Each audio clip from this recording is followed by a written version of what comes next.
Hindi po ba't minsan, kahit gaano tayo kagaling mag-alaga sa ating sarili, may kakaibang amoy na parang bigla na lang sumusulpot habang tayo tumatanda?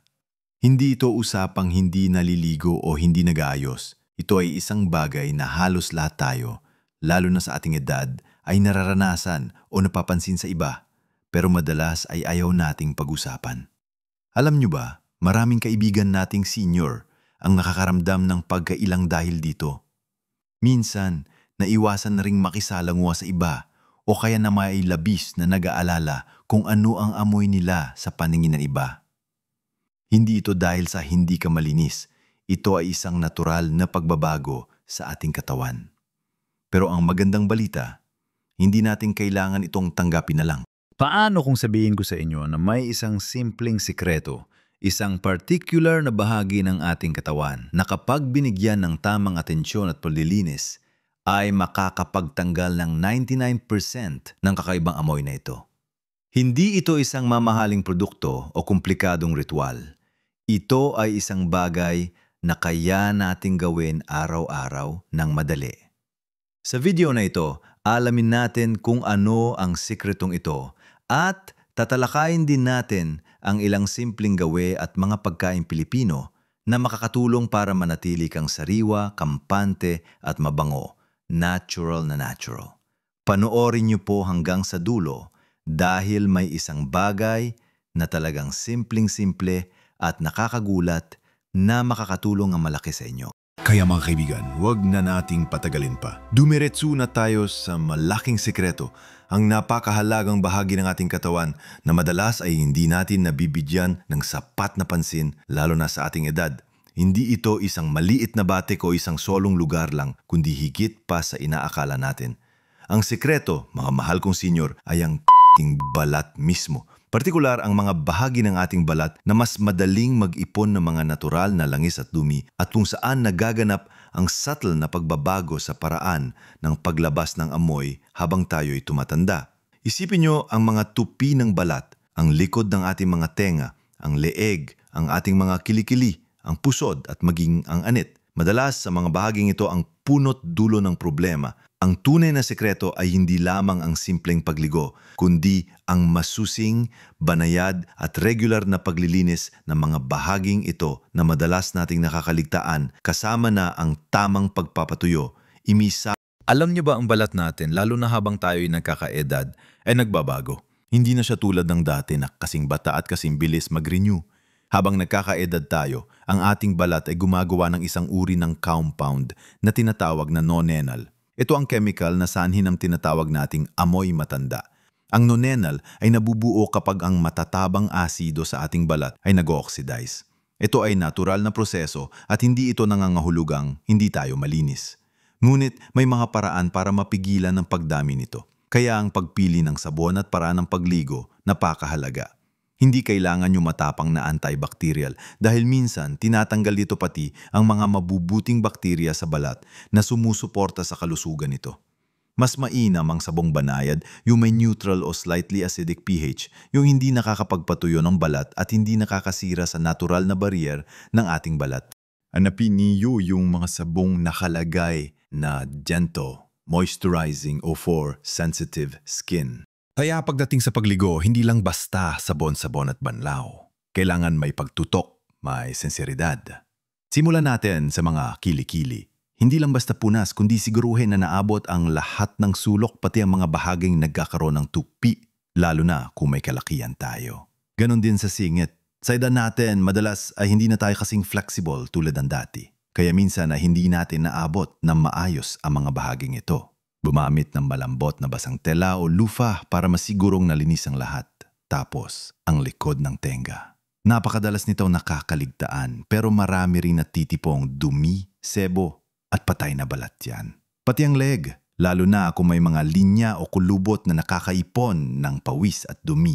At syempre ang pusod. Kahit maliit, napakaraming dumi ang maaaring magtago dyan. Dahan-dahan itong linisin gamit ang cotton swab o dulo ng washcloth. Kung mayroon tayong mga tupi sa balat, tulad sa ilalim ng dibdib o sa tiyan, bigyan din ito ng masusing atensyon. Ang mga bahaging ito ay madalas na mainit at basa, perpektong lugar para dumami ang bakterya. Pero ang isa sa pinakamahalagang akbang na madalas nating makalimutan na siyang susi sa pag-alis ng amoy ay ang lubusang pagpapatuyo ng balat pagkatapos maligo. Ang basa, madilim at mainit na bahagi ng balat ay perpektong lugar para sa pagdami ng bakterya na napapalala ng amoy. Kaya, pagkatapos maligo, gamitin ang malinis, malambot na tuwalya at dahan-dahang patuyuin ang bawat bahagi ng katawan, lalo na ang mga pinagtataguan ng tupi at moisture. Sa kilikili, sa singit, sa ilalim ng dibdib, kung mayroon, at sa pagitan ng mga daliri ng paa. Kahit pakiramdam mo ay tuyo na, bigyan pa ng konting panahon para masigurong walang naiwan na moisture. Maaari ka rin gumamit ng ventilador para mas makasigurado o hintayin matuyo ng husto ang mga bahagi bago magdamit.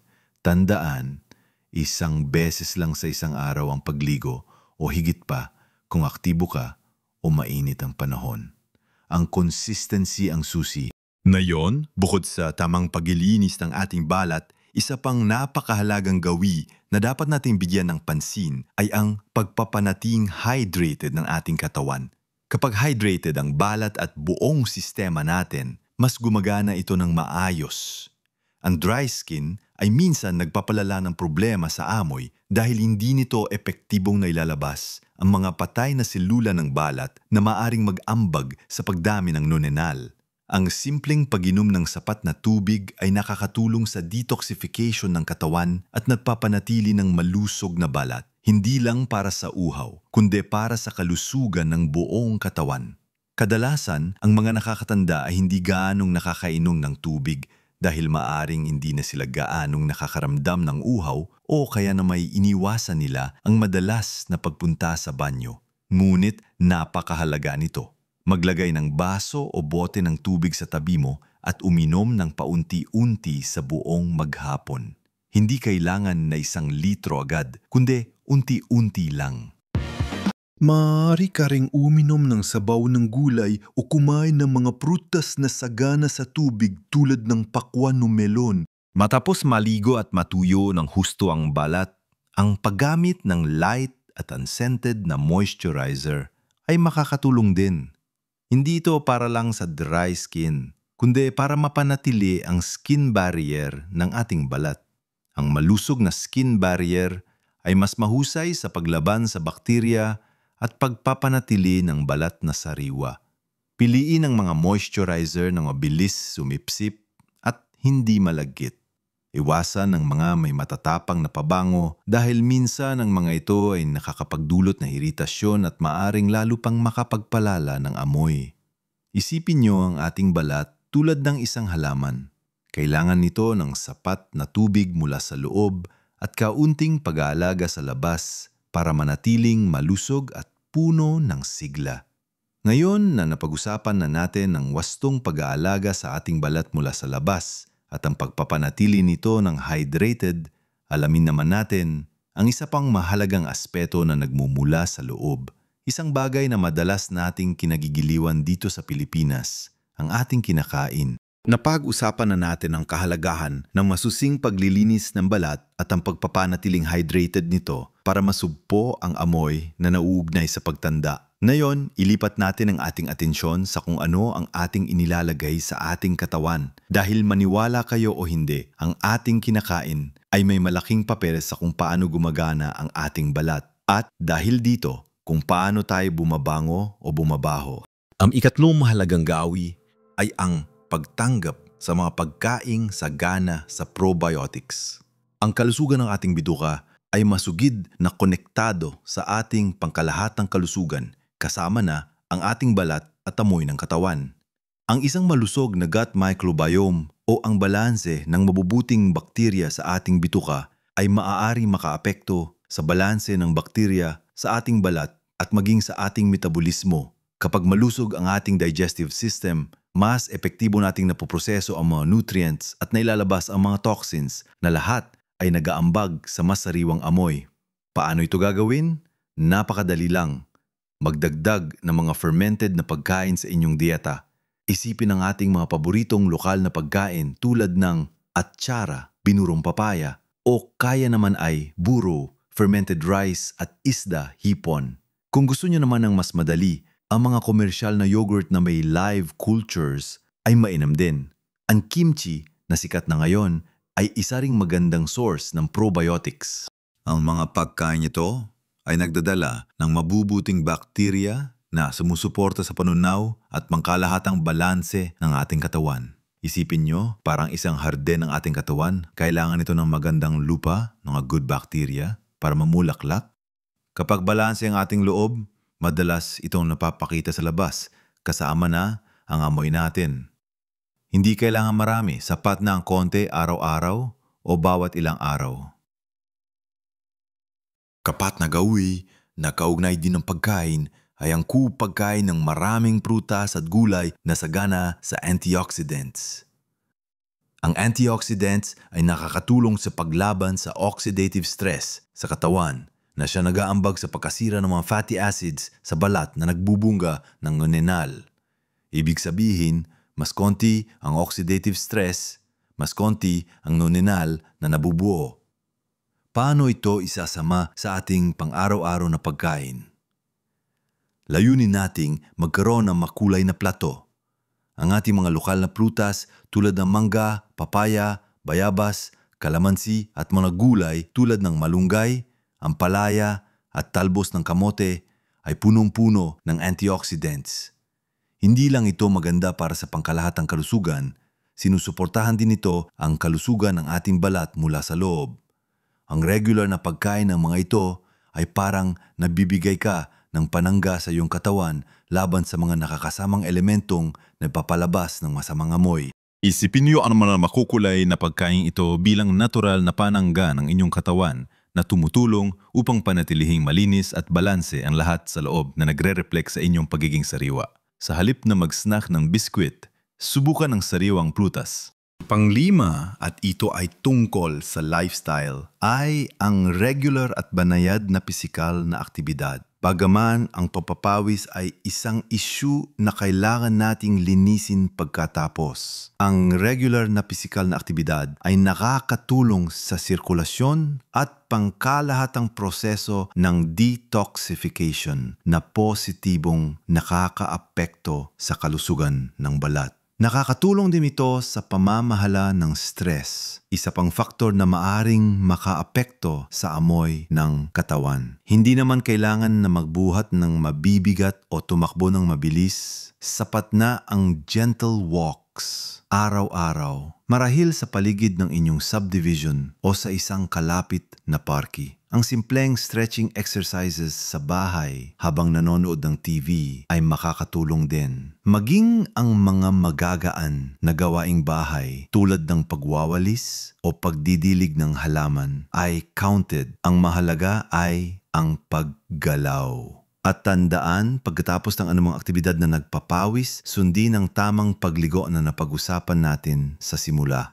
Ang paggalaw ng katawan, kahit panandalian lang, ay parang nagbibigay ka ng gentle refresh sa iyong sistema. Tinutulungan ang lahat na dumaloy ng mas maayos tulad ng isang tahimik na ilog na pinapanatiling malinis ang tubig nito. Huwag matakot gumalaw, mga kaibigan, basta't nararapat sa inyong kakayahan at kalusugan.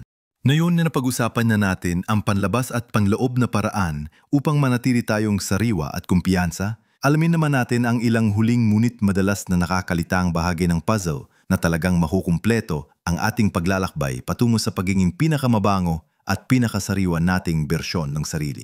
Nakarating na tayo sa dulo ng ating paglalakbay kung saan naintindihan natin kung bakit lumilitaw ang banyad na amoy na kaugnay ng ating edad at higit sa lahat kung paano natin ito banyad at epektibong matutugunan. Sinimulan natin ang ating pagtuklas sa sikretong bahagi na hindi pala iisang lugar lamang kundi isang holistic na pagtingin sa ating balat lalo na ang mga madalas natin nakakalimutang tupi at sulok. Binigyang diin natin ang masusing, banayad na paglilinis at ang kumpletong pagpapatuyo bilang pundasyon ng lahat. Hindi ito tungkol sa pagmamadali, kundi sa sadyang pagbibigay ng atensyon sa bawat bahagi ng ating katawan na nangangailangan ng dagdag na pag-aalaga.